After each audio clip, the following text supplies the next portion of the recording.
ఖైరతాబాద్ బడా గణేష్ పరిసర ప్రాంతాలన్నీ జన సంద్రోహంలో మారాయి. ఎక్కడ చూసినా ఇసుకేస్తే రాళ్ళంత జనం తరలి వచ్చారు.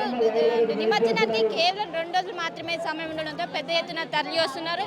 ఇంకోవైపు లాంగ్ వీకెండ్ కలిసి రావడంతో ఈ రోజు సెకండ్ సాటర్డే, రేపు సండే, మండే, ట్యూస్డే అనేది ఇప్పటికే హాలిడేగా ప్రకటించారు. ఈ నేపథ్యంలో భారీ ఎత్తున తరలి వస్తున్నారు. మళ్ళీ సోమవారం రోజు గణేష్ దర్శనానికి అలో ఉండదని ఇప్పటికే గణేష్ ఉత్సవ కమిటీ పేర్కొన్నారు. దీంతో పెద్ద ఎత్తున తరలి వస్తున్నారు.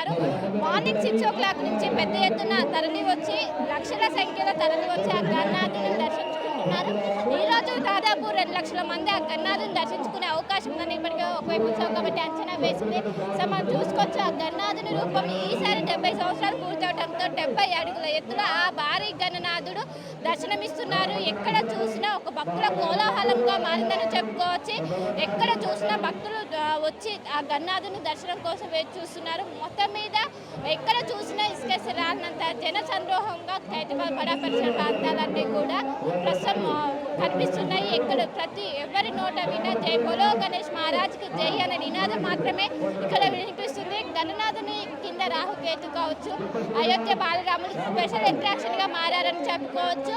మొత్తం మీద ఇంకోవైపు గణేషునికి ఇరువైపులో ఒకవైపు శ్రీనివాస కళ్యాణం కావచ్చు, ఒకవైపు శివపార్వతుల కళ్యాణం కావచ్చు, రెండు ఇరువైపులో ఎంతో అట్రాక్షన్ గా మారి ఆ గణనాథుడు భారీ ఎత్తున ప్రతి సంవత్సరం ఒక్కో రూపంలో దర్శనమిస్తారు. ఈసారి శ్రీ సప్తముఖ మహాశక్తి రూపంలో భారీ గణనాథుడు 7 సర్పాలతో అదేవిధంగా 7 తలలతో ఆ భారీ గణనాథుడు దర్శనమిస్తున్నారు. పెద్ద ఎత్తున తరలి వస్తున్నారు. భక్తజనం ఎక్కడ చూస్తున్న జన సంద్రోహంలో మారిన పరిస్థితి కనిపిస్తుంది. దీని ఎఫెక్ట్ ఖైరతాబాద్ చుట్టూ పరిసర ప్రాంతాలు మొత్తం కూడా ట్రాఫిక్ జామ్ అయిందని చెప్పుకోవచ్చు. ఈరోజు సెకండ్ సాటర్డే కావడంతో ఒకవైపు మొత్తం హాలిడే ఉండడంతో పెద్ద ఎత్తున తరలి వస్తున్నారు. ఈ రోజు రేపు మాత్రమే టైం ఉండడంతో ఈ రోజు రేపు అనేది క్రౌడ్ అనేది భారీ ఎత్తున పెరిగే అవకాశం, పెద్ద ఎత్తున పోటెత్తే అవకాశం ఉంటుంది. ఇప్పటికే ఎక్కడికక్కడ చర్యలు చేపట్టారు. మొత్తం మీద నిన్న ఓన్లీ ఏవైతే బారిగేట్స్ ఉంటాయో బారిగేట్స్ నుంచి మాత్రమే ఎవరైతే భక్తులు వస్తారో వాళ్ళు అలో చేసేవారు. కానీ ఈ రోజు భక్తుల తాకిడి ఒక్కసారిగా పెరగడంతో ఏదైతే విఐపి వేలు ఉంటాయో విఐపి వేస్ మొత్తం కంప్లీట్గా కూడా భక్తులతో నిండిపోయిందని చెప్పుకోవచ్చు. ఒకవైపు విఐపి వే కావచ్చు, బారిగేట్లు కావచ్చు, బారిగేట్ల చుట్టూ ఒకవైపు ఏదైతే రైల్వే ట్రాక్ నుంచి వచ్చే వే కావచ్చు, ఇంకోవైపు ఇక్కడ మీరా టాకీస్ నుంచి వచ్చే బారిగేట్స్ కావచ్చు, మొత్తం కూడా జన సందోహంలో మారింది. వచ్చిన భక్తులందరినీ టువర్డ్స్ ఐమాక్స్ సైడే మొత్తము తీసుకున్న పరిస్థితి. మొత్తం అందరూ కూడా ఈ విధంగా వెళ్ళాలని ఇప్పటికే అక్కడ పోలీసులు సూచనలు జారీ చేస్తున్నారు. నిన్న వరకు ఎక్కడికక్కడ భక్తులను కంట్రోల్ చేయడానికి రోప్ సహాయంతో చేసేవారు. కానీ ఈ రోజు మొత్తం భక్తులు అనేది ఒక్కసారిగా పెరగడంతో ఎక్కడికక్కడ రోడ్లు కూడా ఇప్పుడు వారిన పరిస్థితి కనిపిస్తుంది. ఎక్కడ చూసిన జన సందోహంలో మారిన పరిస్థితి కనిపిస్తుంది. మొత్తం ఈ రోజు రేపు పరిస్థితి ఈ విధంగానే ఉండే అవకాశం ఉంది. గత సంవత్సరం 20 లక్షల మంది ఆ గణనాథుని దర్శించుకున్నారు. ఈ సంవత్సరం ఏదైతే ఆ రికార్డు బ్రేక్ చేసే అవకాశం ఉందో ఇప్పటికే కనిపించే కమిటీ పేర్కొన్నది.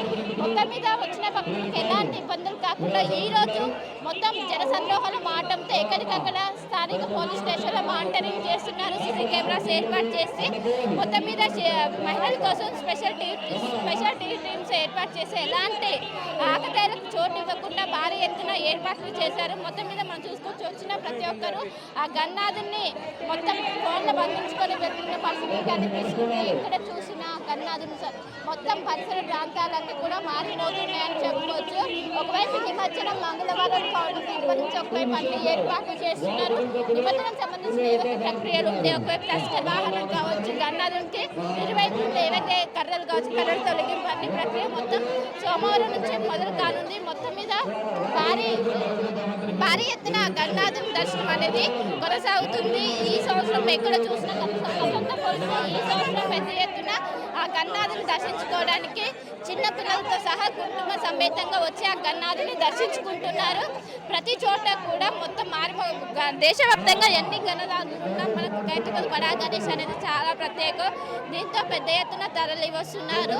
మొత్తం మీద వచ్చిన వాళ్ళకు మొత్తం ఎగ్జిట్ అనేది టువర్డ్స్ ఐమాక్స్ సైడ్ ఇస్తున్నారు. వాళ్ళు వచ్చిన వాళ్ళందరూ ఐమాక్స్ సైడే వెళ్ళాలి అని, లేకుంటే ఇబ్బందులు వస్తాయని ఇప్పటికీ చెప్తున్నారు. మొత్తం ఒకవైపు రైల్వే ట్రాక్ నుంచి వచ్చే వాళ్ళు కావచ్చు, ఒకవైపు మీరా టాకీస్ నుంచి వచ్చే వాళ్ళతో ఇక్కడ ఏదైతే బడా గణేష్ ఉంటుందో ఏదైతే ప్రాంతం ఉంటుందో మొత్తం కూడా నిండిపోయిన పరిస్థితే కనిపిస్తుంది. ఎక్కడ చూసిన జన సంద్రోహంగా మారింది. నిన్న మొన్నటి వరకు పోలీసులు మనకు చాలా వరకు కనిపించారు. కానీ ఈ రోజు ఎక్కడ చూసినా పోలీసులు మనకు కనిపించడం లేదు. ఎందుకంటే ఒక్కసారిగా క్రౌడ్ అనేది విపరీతంగా పెరిగింది. ఎక్కడ చూసినా జన సంద్రోహంలో మారిన పరిస్థితి మనకు కనిపిస్తుంది. మొత్తం మీద ఈ రోజు బడా గణేష్ ఈ రోజు 8వ రోజు ప్రత్యేకంగా పూజలు అందుకున్నారు. ఈసారి పూజలతో పాటు ఒకవైపు హోమాలు కావచ్చు, శ్రీనివాస కళ్యాణం కావచ్చు, ఇంకోవైపు లక్ష్మీ పార్వతి శివపార్వతి కళ్యాణం కావచ్చు ఎంతో అంగరంగ వైభవంగా నిర్వహిస్తున్నారు. అండ్ ప్రతి సంవత్సరం ఈ నవరాత్రులు ఎంతో ఘనంగా నిర్వహిస్తారు. ఇదే నేపథ్యంలో ఈ సంవత్సరం కూడా భారీ ఎత్తున నిర్వహిస్తూ ఎలాంటి తావు లేకుండా ఈసారి కూడా తెలంగాణలో కాంగ్రెస్ ప్రభుత్వం ఏర్పడాక మొదటిసారి ఈ ఉత్సవాలు జరుగుతుంది. దీన్ని ప్రతిష్టాత్మకంగా తీసుకున్న ప్రభుత్వం ఎంతో ఘనంగా నిర్వహిస్తుంది. ఎలాంటి అవాంఛనీయ ఘటనలు జరగకుండా ఒకవైపు మహిళల భద్రత పర్పస్ కావచ్చు, అన్ని పర్పస్గా అన్ని ఎక్కడికక్కడ ఒకవైపు వాలంటీర్స్ని ఏర్పాటు చేశారు. ఎక్కడ చూసిన జన సంద్రోహంలో మారింది. ఈ రోజుతో పాటు రేపు కూడా ఇదే పరిస్థితి కంటిన్యూ అయ్యే అవకాశం ఉంది. ఎందుకంటే సోమవారం రోజు ఇప్పటికే నిమజ్జనం రద్దు ఏదైతే దర్శనాలు ఉంటాయో దర్శనాలు రద్దు చేసినట్టు ఇప్పటికే ఆలయ కమిటీ వాళ్ళు చెప్పారు. దీంతో ఈ రోజు రేపు అనేది దాదాపు లక్షల సంఖ్యలో వచ్చి ఆ గన్నాలను దర్శించుకునే అవకాశం మనకు ఓవరాల్ గా కనిపిస్తుంది. అసలైన తొలి వెలుగు. ఫాలో వాట్సాప్ @తొలి వెలుగు official.